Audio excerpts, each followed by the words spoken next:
Hey guys, this is Paul Hutchinson, executive producer of the Sound of Freedom movie, also successful entrepreneur with over 20 successful companies, one of them over 48 billion in assets under management. Please come and spend some time with us with the real Jason Duncan on the Root of All Success show podcast. We're going to talk about the keys to success, building successful companies, and what it took to be able to create a global movement with the Sound of Freedom movie. Welcome to the Root of All Success with the real Jason Duncan, a podcast that explores how the world's most powerful entrepreneurs unlocked success and how their stories can help you do the same. A successful educator turned entrepreneur, Jason has built multi-million-dollar businesses that have been featured in Inc. magazine and Entrepreneur magazine. His life's mission now is helping entrepreneurs live what he calls #the exit lifestyle.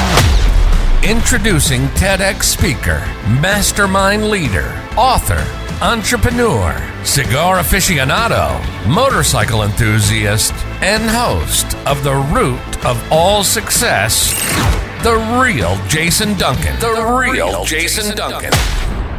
Hey there, welcome back to another show. It's the real Jason Duncan here, your host, and I have one of the executive producers of the Sound of Freedom movie as my guest on the show today. He is a very successful entrepreneur who has built a multi-billion-dollar company, which allowed him to be an investor in the movie, and also he played a part in the movie. He was actually one of the people on the rescue mission. If you've seen the movie, he was one of the very wealthy individuals that the U.S. government went to ask for help to set up the rescue mission. So this guy's name is Paul Hutchinson, and I'm honored to have been connected to him. He has seen through his work with child trafficking the darkest depravity of humans.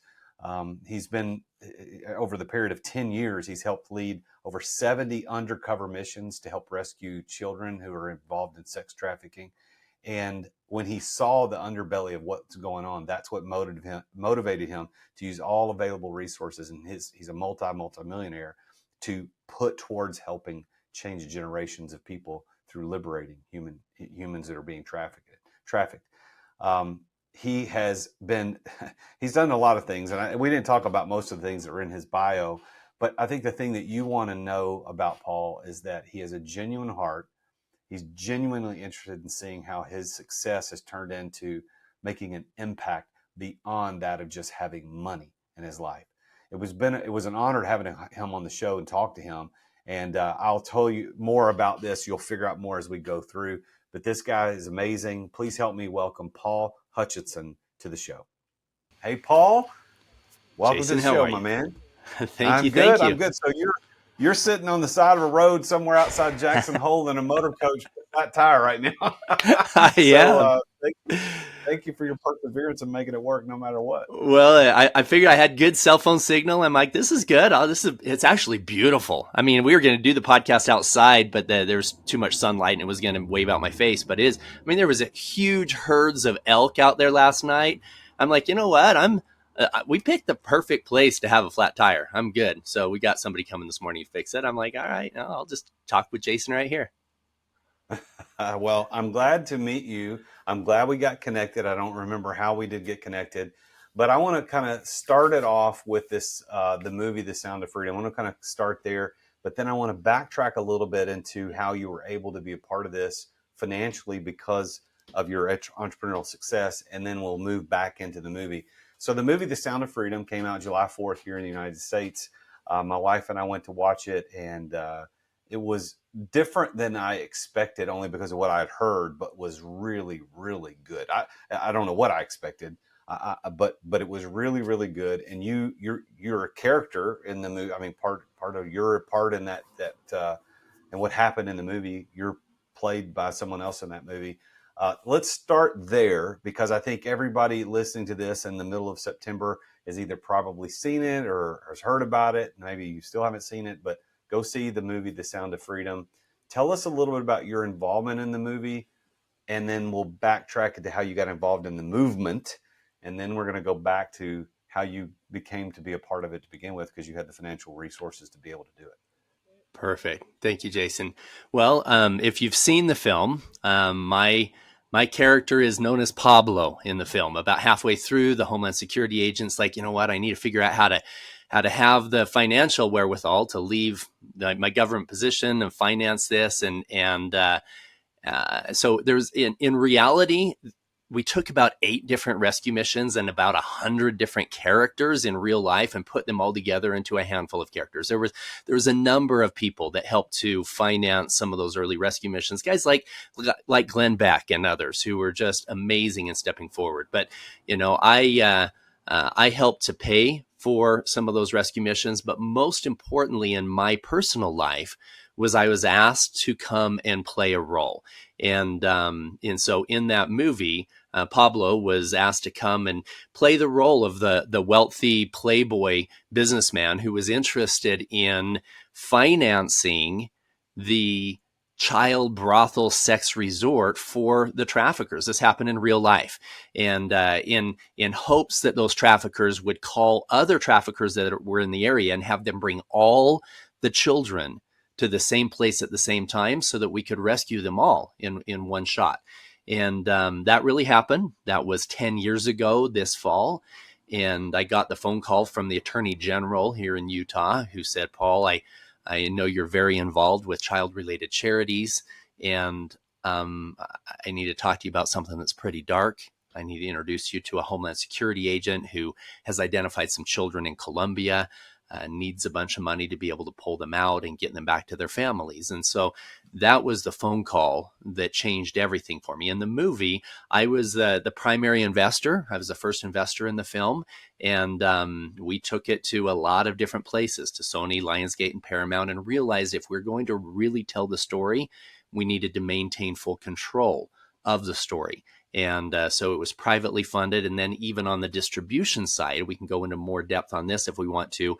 We hit a lot of roadblocks when it came to traditional distribution. Big Hollywood, big media doesn't want things to be outside of their narrative. And so we ended up bringing this to the people by the people with the grassroots movement, kind of the crowdfunding type of model with Angel Studios, with millions of good men and women saying, you know what, I need to see really what's going on. I need to identify ways to keep my children safe. I need to hold on to these conservative values. And this is what this is all about. So, that's the high level overview. High level as well on my background. I'm the co-founder of what is now over a $48 billion real estate investment fund. I'm somewhat of a serial entrepreneur, multiple successful exits, and which put me in a position where I was able to fund the movie.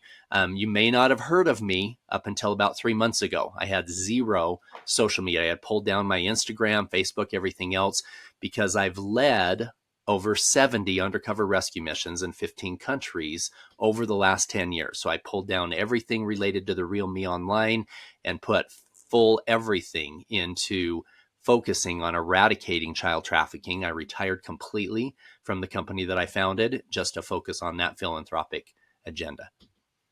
Yeah, so thank you for what you're doing to make the world a better and safer place for children all over the world. And I want to kind of, the angle I would like to have this conversation around is for those of us that are entrepreneurs and business owners. We aspire to create opportunities to provide our families and ourselves with a better lifestyle, which is certainly acceptable, understandable. Everybody's there. But I think one of the things we miss is that if we can actually attain to generational wealth, if we can attain to something greater than just making a few $100,000 or even $1 million a year in personal income, if we could attain to generational wealth, then we can now make an impact on generations of people. And that's what you've done. So you sold a company at 29 for $20 million. And then, as you said, you're the founder of Bridge Investment Group, which is on the stock market at BRDG, $48.8 billion in assets under management. If you hadn't have been able to produce that type of wealth, if you'd have said, no, who needs $1 million? Who needs a $20 million company? If you'd have just played that down, then some of those kids would still be sex slaves in other countries. That's the story that I'm sure you've thought about that. But as I hear you tell your story, that's what I want to encourage these listeners that are listening right now. Go make $1 bazillion and use it to make the world a better place. Absolutely. That I tell people all the time, the Good Samaritan wasn't broke, right? If you were to think of it in our dollars today, you find somebody on the side of the road, you decide that you're going to pay for all of their hospital bills, you're going to pay for their hotel for the next few weeks as they're recovering. That's you're not broke if you're in that kind of a position. And so as you're looking out into the world, and my goal when I was in my teenage years, I had a poster on my wall, and it had a bunch of Lamborghinis and Ferraris and some beautiful cars. And then I had a quote that said, he who has the most toys wins. And that was kind of my mindset, right? Now I have a quote today that says, he who has a powerful, positive impact in the most lives wins. And that's really what it's about. And I tell people, it's okay. It's okay to work hard to have a nice lifestyle. I mean, the motor coach I'm in right now, a big motorhome's 40 feet. A really big one's 45. Mine is 54 feet long and is bulletproof, right? Literally. My windows, my front, everything else. Something like this, well over $1 million for something like this. This is how I took my family to Yellowstone the last few days. It's beautiful. It's comfortable. It's safe. But I'm okay with having a nice house. I'm okay with having a ranch. I'm okay with having a helicopter. I'm okay with having nice cars and a coach. Why? Because I make a powerful, positive impact in the lives of millions of people. The investment that I made in the movie could not have happened if I didn't have disposable income that could say, you know what? I don't care. I don't care if this makes me money or not. I need to create a movement. I need people to see what I saw. I need it to touch their hearts. I need to make a massive impact in the world. So I use things when I'm mentoring young entrepreneurs. I use things, their vision board, their travel, whatever. I use things to motivate people to do the right thing long enough for them to realize the right reason to be doing it. And the right reason to be doing it isn't just things, it's making a difference. But you're not going to motivate yourself to get out of bed at whatever time you have to get back on the phone and handle all those no's or the rejections. You're not going to motivate yourself to do that if it's just to be a Mother Teresa. It's okay to have goals, to have a really nice lifestyle so that you can make a powerful impact. So people that look at me and they, oh, Paul's driving $1 million motorhome. You know what? How much did you donate to charity last year? What kind of a difference did you make on this planet? How many hearts did you change and teach them things that they can do to keep their kids safe, right? Don't be talking to me about my lifestyle when you're sitting on your butt watching TV every night, right? So absolutely, things are okay to motivate yourself to get there. Let's take a quick break to thank our amazing sponsors for making this podcast possible. Hey, I want to talk with you about one of my favorite tools as a salesperson and as an entrepreneur, and that tool is Dub. I want you to imagine for a minute getting an email from somebody, and instead of just being the plain old crappy text in an email, rather than just having a bunch of HTML where it's pictures and stuff, what if it was a video? And the video had a little GIF and it was playing right there in the email as soon as you opened it, and it had your name. Like it said, hello, Jason, check this out. And then you clicked play and it played right there in your inbox in the window. And it was somebody trying to tell you how great you are, or how awesome they can help you, how good they can help you out. That is the power of video emails. I want you to try Dub out. I've been using it for years. I have closed countless millions of dollars in sales over the last 6 years or so using Dub, and you can do it too. All you got to do is go to therealjasonduncan.com/Dub. That's DUBB. Therealjasonduncan.com/Dub. Dub will help you make an impact in your sales through video. It's going to help you with, they've even got a CRM built into it. You can build landing pages. You can do campaigns, even SMS campaigns.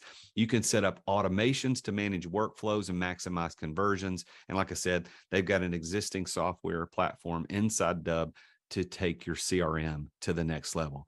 Try this out. Get a free special just by being a listener to the podcast.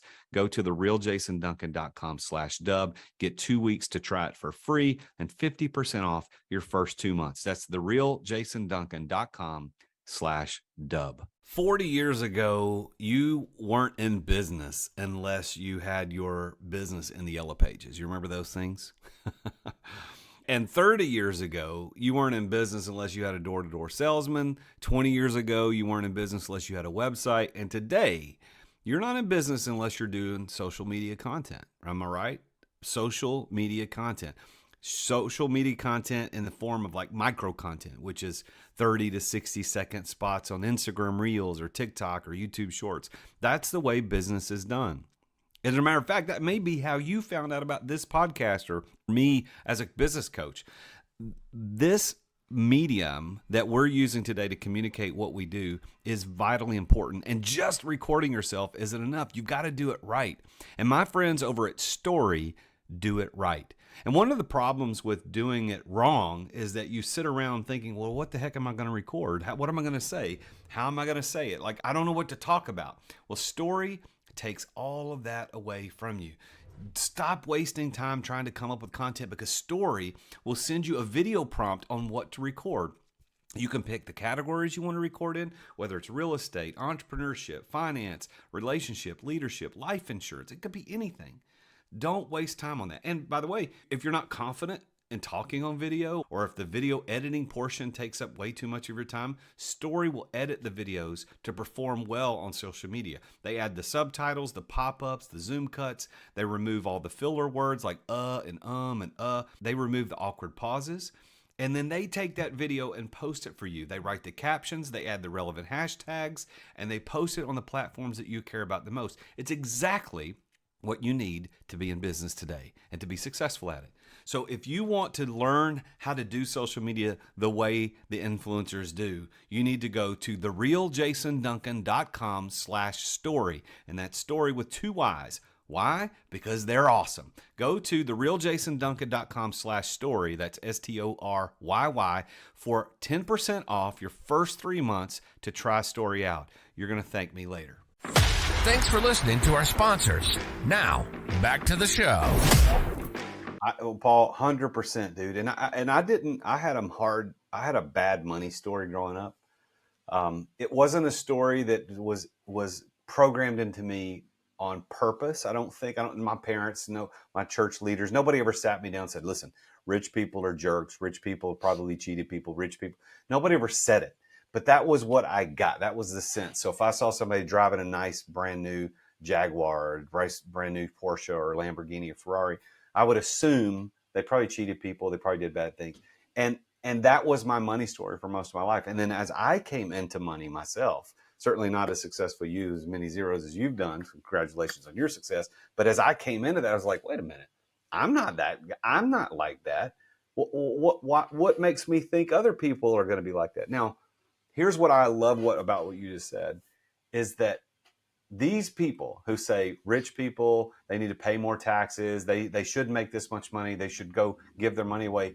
You are giving your money away, and you are paying more than your fair share of taxes, in my opinion, probably. But what we're seeing is in this film is an example of, if we can get multimillionaires who have earned it through entrepreneurship to look at their money as a generational wealth tool to not just change their kids and grandkids, but to change generations of people. I applaud you, sir. I'm so happy to know you and to know that people like you exist that could go become gazillionaires and then take that money and make this world a better place. I think people need to hear that. You need to go make money so that you can make the world a better place, not just to get a Lamborghini. Yep. Bingo. And I think you touched on a couple things, Jason, I think is important.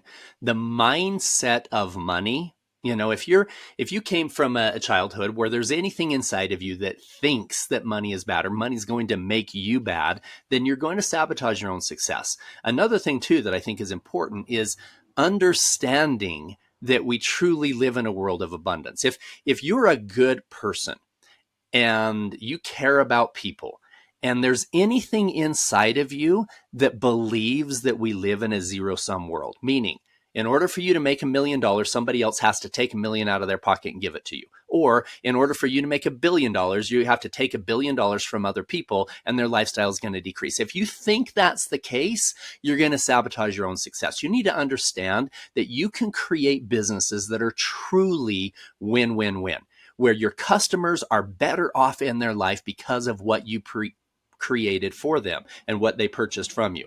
And and it's also important to understand that a lot of theories on economics, you open up an economics book and it's the division of scarce resources, which is a fallacy. There's enough resources in this world where every one of us could have all the food we could ever eat, all the houses we could ever live in. The problem is that people believe that we live in a world of scarcity. And it's kind of like if you go back a 1,000 years and you talk to an astrologer and you say, hey, what's the definition of astrology? And many of them would say, well, we study how the sun and the planets and the stars revolve around the earth. And the very definition of what they did precluded them from understanding the truth that the earth wasn't the center of the universe. Today, the very definition of economics precludes people from understanding the truth that we don't live in a world of scarcity. We live in a world of abundance. And get your head around that and create abundance for yourself, your family, and for the world. And the entire world will have a better lifestyle in the future because you were here. That's why all of us as entrepreneurs, I think, are in the unique position of being able to affect more change than any other persons on earth. I used to be a pastor. I used to be a school teacher. I am a parent. And while I think that those three things are very influential pieces of our society, pastors influence people for the better, teachers influence people for the better, and of course parents do as well, I think entrepreneurs trump all that. Because entrepreneurs literally change the world that we're in. The shoes that we wear that make us go exercise, the bikes that we ride to make us exercise, the computers that we're on right now to be able to do this. We are creating a universe where the world is better.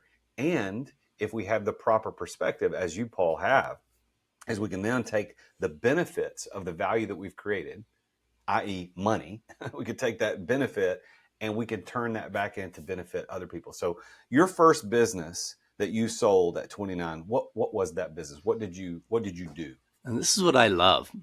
This is back to that subject of creating more value from the world than what you're taking.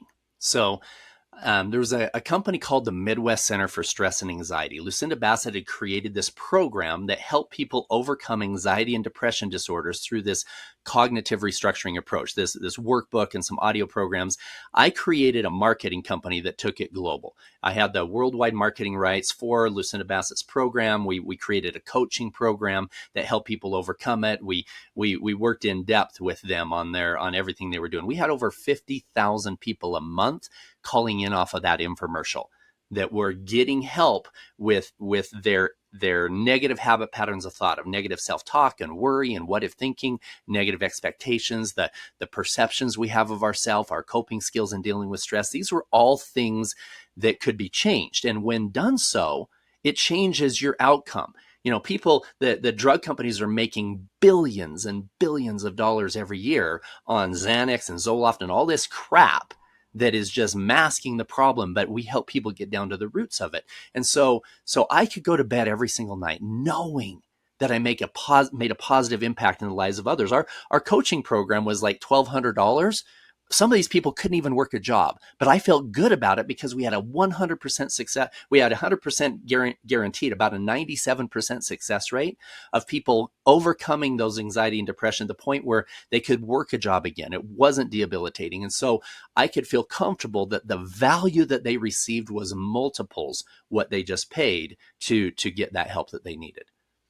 That's the company that I sold when I was 29. So you had a coaching company, is what it sounds like. Yeah. It was a big call center. We had a coaching program that helped people overcome those challenges. Wow. So that's fantastic news for those of us who are coaches to know that you can build a $20 million valuation on a coaching company if done correctly. Now, you went on later to start Bridge Investment Group. When did that start? Well, I had it was about 4 or 5 years later. I was retired.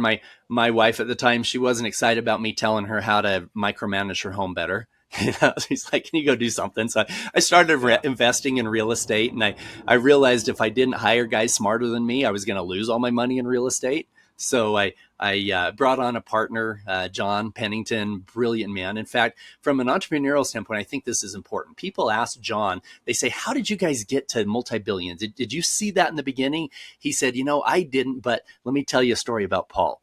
He said, we were in this little office. It was so small, when we turned around, we would bump elbows, right? We're paying $300 a month for this office, and it came with free internet and a printer and everything else. And we would have a deal. We had a company called Bridge Loan Capital doing short-term asset-based lending, bridge loans, right? And I had put some of my own money in his, but we were trying to get investors in, and we needed like $25,000 by Friday, right? I'm on the phone, just calling, trying to get that extra $25,000 by Friday for this investment we were doing. And I'd hang up a call, and John tells the story a lot. And he said, Paul would turn around, he'd put his pinky by the side of his mouth like this, and he would say, John, we're going to be $1 billion fund someday. And John says, Paul, we need $25,000 by Friday, right? And so it was that vision of where we could be. And then we would end the day, and John would say, Paul, you know that neither one of us have the education or the pedigree to manage or run a multi-billion dollar fund. And I said, yes, John, but if we build it right from the beginning, if we build it with integrity day one, we get all of the stuff we need to with the SEC, whatever it is that we need to do so that those big investors, when they see what we've created, would come in, we will attract the right partners. And that's exactly what happened. We ended up attracting a power team. I mean, we're talking guys that was our chairman he was the former chairman of Citigroup's investment bank, right? Our CEO for a while he had raised $14 billion to bail out the Asian debt crisis in the late 90s and was the head of Citi's financial institutions research division. I mean, these guys their resumes were the most impressive piece of paper I'd ever seen. But we attracted that caliber of people because John and I did it in the beginning with integrity. We built it right with the expectation that we were going to get big someday.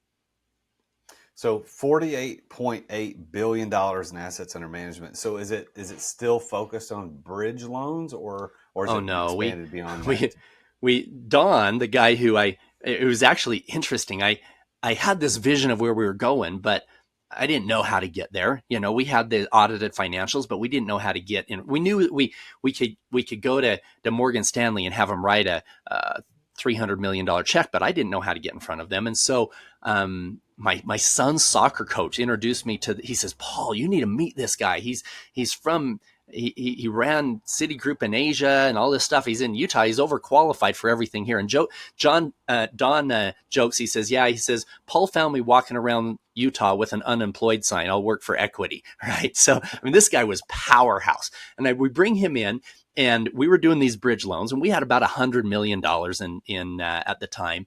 And he said, he came into my office about 2 months later. He closed the door and he said, Paul, we're in trouble.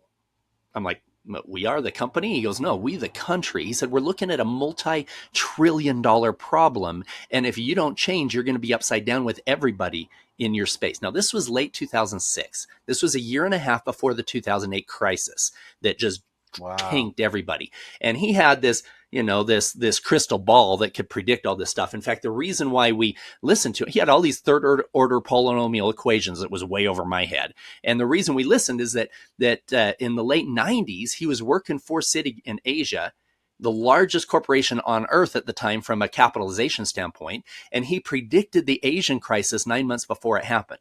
He wrote these reports called Asian Bank Symptoms of Bad Debt Crisis. 4 countries took away his visa because he wouldn't resend his statements. And 9 months later, everything he said would happen did. The bot broke, bottom fell out, largest financial crisis in history. 10 years later, he's my employee, right? Coming on as our new partner and tells me the entire world's going to fall apart. So we decided to listen. And we got in a really strong cash position. And then when the rest of the market was losing 30 and 50% in the 2008 crisis, we didn't lose any principal. And we paid out double-digit returns to our investors. And so we held on to something that was just amazing. And then all of a sudden, the rest of the market wouldn't listen to anybody but us. So we raised hundreds of millions of dollars and billions of dollars on the success that we had because I had brought in the right team, because we had built it right in the beginning and had that vision of where we could go. Well, it sounds to me like one of the keys to your success, maybe not only in the beginning with your first company that you sold at 29, but also this one of the keys is knowing the right people.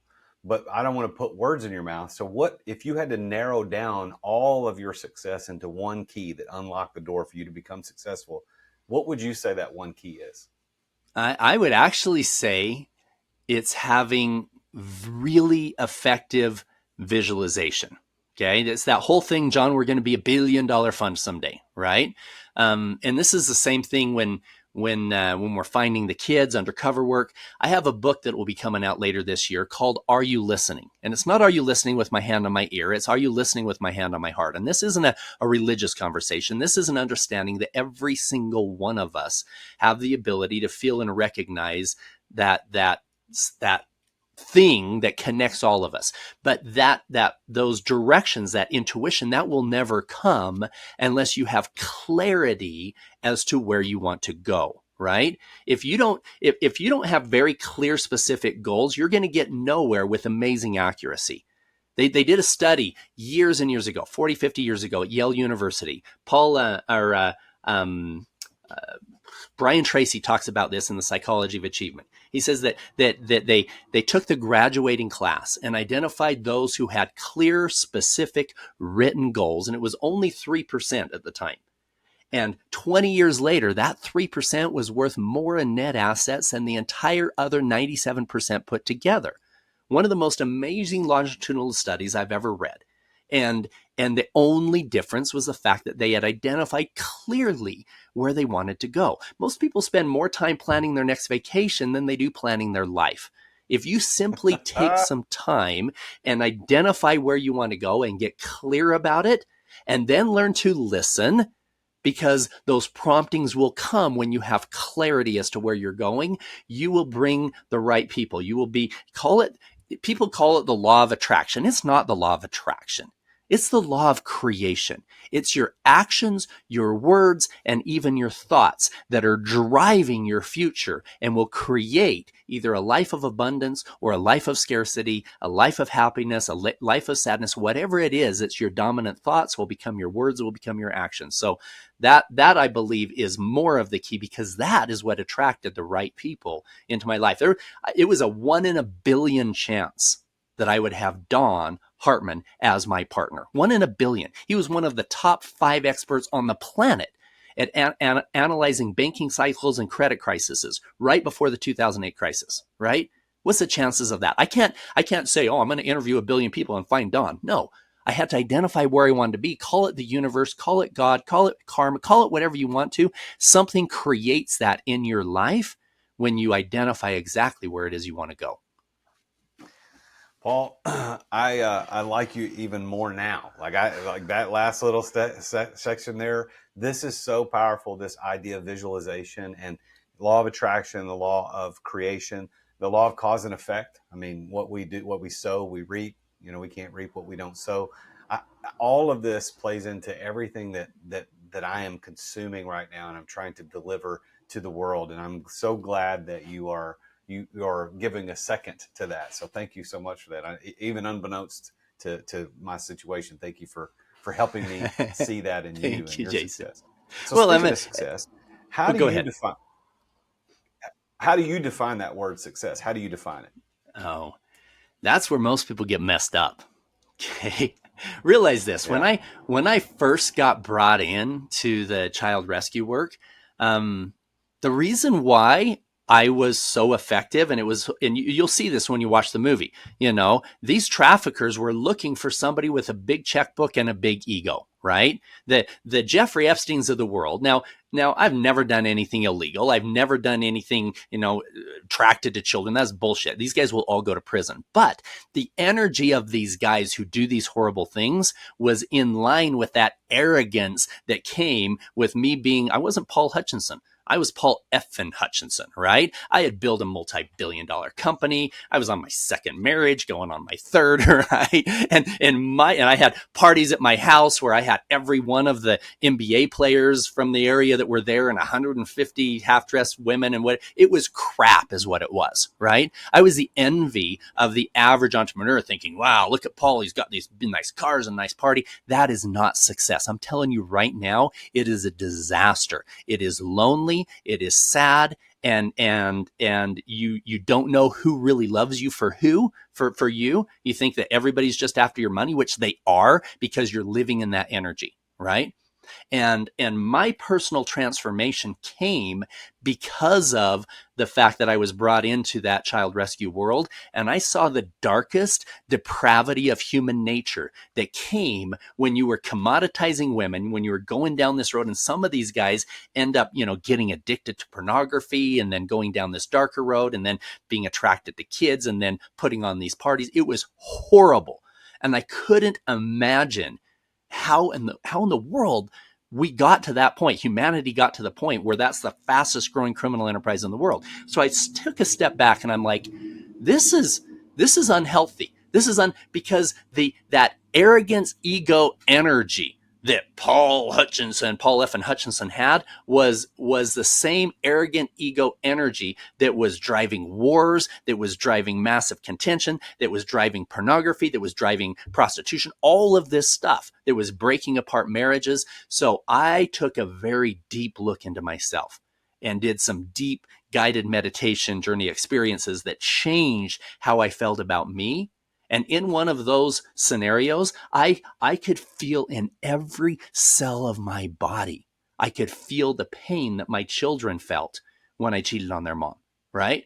It was painful. It was dark. It was heavy. And that is not success. I'm telling you right now, not anywhere close to it.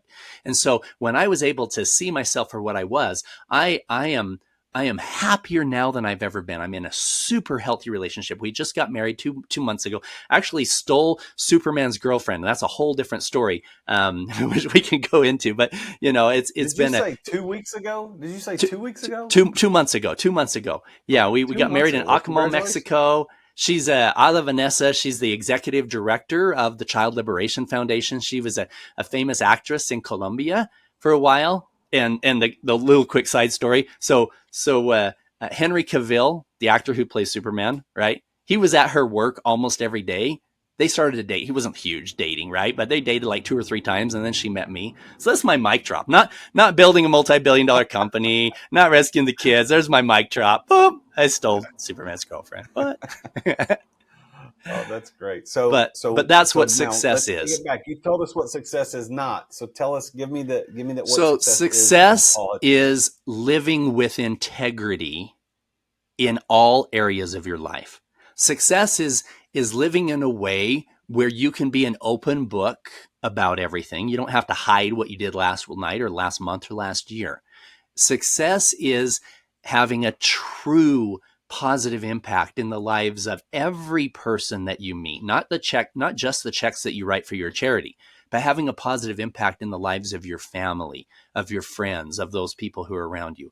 That's what true success is. Now, a lot of that energy behind making that positive impact can come from having the ability to write the big check.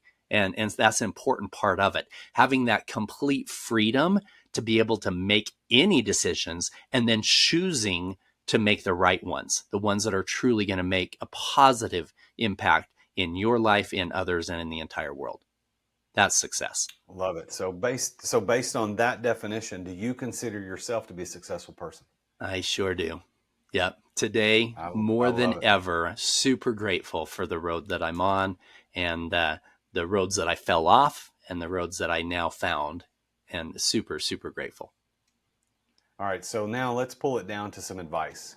So you've been very successful, not only in entrepreneurial ventures, but also in making the world a better place, liberating humanity, liberating these kids, investing in a movie that will help liberate perhaps millions of more because of the impact that movie is going to make. So if you had to talk to the entrepreneurs listening to this show right now and give them one piece of advice and say, this is the one thing you must do or think or believe, what is this one piece of advice that you would give to entrepreneurs to become successful? Do mirror work every day. Look in the mirror. Shave a millionaire. See that man for who he is, that woman for who she is, and And if you don't like yourself, say it in the mirror. I like myself. I like myself. I love myself. I love myself.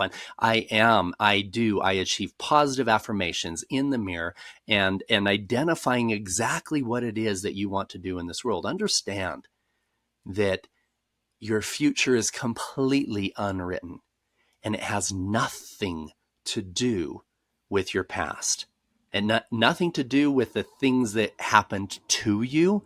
Nothing to do with the things that you even did. All of that can be cleansed. All of that you can walk forward into this space of faith and in your future.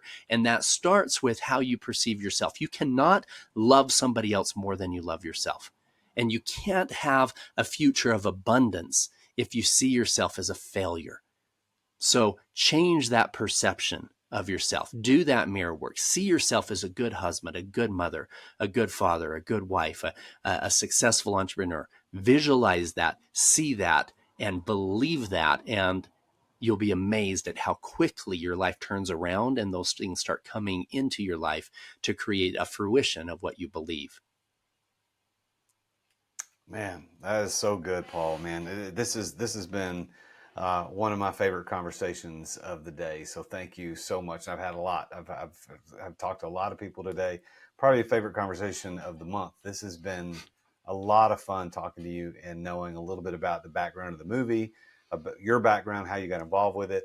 And I love this angle about your success financially allowed you to become success in the ways that you feel like is most important. So I appreciate the honesty and the transparency and the vulnerability to let the audience know that, yeah, I had it all. I had the money and the girls and the parties and the things, but really what's making the most success out of my life is that being able to live in integrity in all areas of my life. So go follow Paul on Instagram at liberating.humanity, and you can also look at him online at his website, liberating-humanity.com, liberating-humanity.com to go check him out. And he's all over social now. He said at the beginning he wasn't. He had kind of gotten rid of all that, but he's got a lot of followers on Instagram. It's growing, as he said pre-show to me, by 400% a month. So you want to go follow this guy. Go watch the movie, The Sound of Freedom. He's an executive producer of that movie, one of the first investors in the movie, and has a character spot in the movie. Don't miss The Sound of Freedom. Paul, once again, thank you so much for being here on my show. It's an honor to talk to you and to know you, and thank you for all the good you're doing in the world. Thank you, Jason. It's an honor.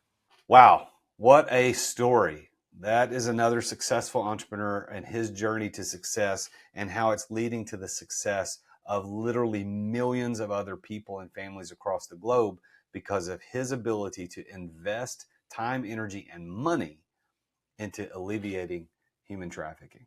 So if you haven't seen The Sound of Freedom, you need to really go check out that movie. He is the executive producer of the movie. He has a character spot in the movie. Pablo, I think, was his character we talked about in the show.